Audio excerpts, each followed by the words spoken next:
Bonjour, aujourd'hui dans la 5008 Police, nous allons embarquer un acteur de cinéma, un acteur de série, un acteur de télévision qui a incarné à de nombreuses reprises et pendant de nombreuses années un rôle de policier, un rôle de flic, et il s'agit de Thierry Godard.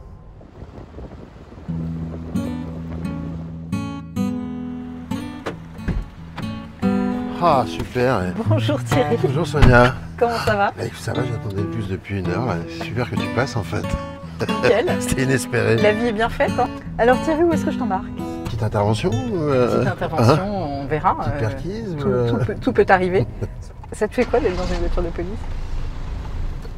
Bah, je me dis, putain, j'ai fait une connerie ou pas? Tu n'es pas à l'arrière. Je suis pas là. Tu es devant. Je suis pas à l'arrière, je suis pas devant. Je me dis, c'est super en fait. Vous avez des nouvelles nouvelles voitures. Oui, elles sont chouettes. Hein. Ouais. Tout le monde te connaît à travers la série Engrenage. On grandit en fait avec un imaginaire fictionnel véritablement de policier quand on est en France. Et puis quand on est dans la réalité, le rôle du policier est quand même beaucoup plus mis à mal. Il y a une forme de schizophrénie avec ça un peu. Ouais.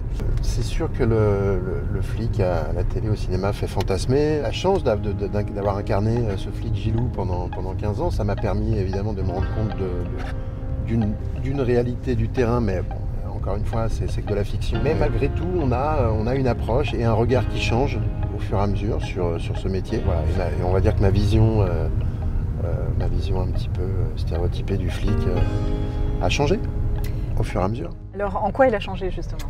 Bah, elle a changé parce que... Quel stéréotype tu avais Tu sais, c'est comme quand on fait des voyages.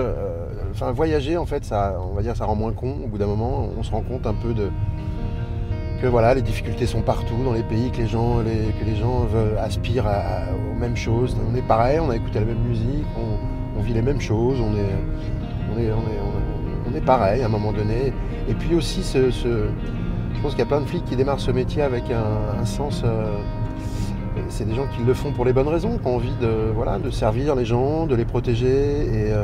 Et voilà. Et quand on a 20 balais, on n'a pas conscience du tout de tout ça parce que on est en révolte. Alors on révolte avec ses parents et forcément avec les flics et forcément avec tout ce qui représente l'autorité. L'autorité, des interdictions. Et j'ai envie de dire que c'est presque normal. Alors, tu étais comment quand tu étais jeune? Comment tu te décris? J'étais complètement punk, anarchiste dans une idéologie un petit peu comme ça, où pour moi, voilà, je m'imaginais mourir à 27 ans comme toutes les grandes stars du rock. Mais tu sais, il y a plein d'endroits, moi j'habitais dans le 9-3, et c'est des endroits où les gens, on va dire, plus défavorisés, réclament qu'une chose, c'est qu'il y ait plus de police, tu sais. Parce qu'à un moment donné, je trouve que il faut que tout ça se réinvente aussi par moment. Il y a besoin de réinventer les liens. Et de dire, voilà, il y aura toujours la peur du gendarme. Parce qu'à un moment donné, c'est très latin, c'est très français. Moi, je vis en Suède en partie. Là-bas, le flic n'est pas vu de la même façon qu'en France. Parce qu'en fin de compte, c'est pas la fonction qui fait peur. Aussi bien des jeunes, ou même, ça m'arrive, des gens qui sortent de prison, apprécient mon personnage de Gilou, qui est un flic. Tout à fait. Tu vois, ils sont là, ouais, Gilou. Flic au grand cœur. Flic au grand cœur, mais voilà. Mais flic quand même. Et je me dis, dans ma petite tête, que le flic a aussi besoin... C'est forcément une image du père, quelque part, tu sais. Il y a quelque chose de l'autorité qui relève. Et des fois, quand il n'y a pas eu cette autorité, pour plein de jeunes, même moi, ça m'a manqué quand j'étais enfant, parce que mes parents étaient divorcés, mon père était moins là, et j'avais pas cette autorité. Et à un moment donné, un enfant, n'importe quel enfant, à un moment donné, il a besoin de cette autorité. Et précisément, tu disais qu'il y avait donc l'image de la police qui avait évolué au fur et à mesure de tes personnages, ouais. Mais quoi précisément? Pour moi? Ouais. Bah alors, pour moi c'est particulier parce que souvent maintenant quand je marche dans les rues et que je croise une voiture de flic, on me dit coucou comme si j'étais un collègue. Donc si tu veux, maintenant j'ai une relation privilégiée avec la police. Et c'est très agréable parce que d'un seul coup, alors c'est pas pour ça que je me permets quoi que ce soit. Quand on nous reconnaît, ben voilà, c'est pour nous dire ah c'est super, j'aime bien ce que vous faites. Donc j'aimerais que pour tous pour toutes les personnes, ce soit la même chose.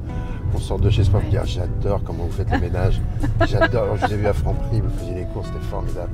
Tu vois, ce serait super si tous les jours on est... Donc des fois tu sors de chez toi, t'as pas la pêche. t'as quelqu'un qui va te dire j'adore ce que vous faites. Nous, de temps en temps, on nous le dit. Hein. On vous le dit. Ah, oui. Ah bah oui, bah voilà. Oui.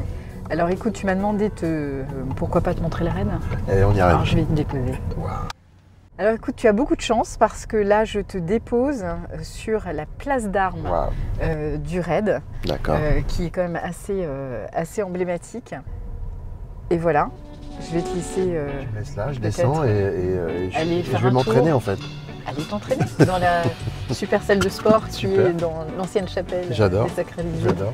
Voilà. Bah, merci Sonia. Et ben je t'en prie, Bon. à bientôt. Merci pour la balade et puis je vais retourner à l'arrêt de bus alors. Oui, On sait tu jamais. vas faire une petite visite avant Oui, de je vais voir. faire une petite visite.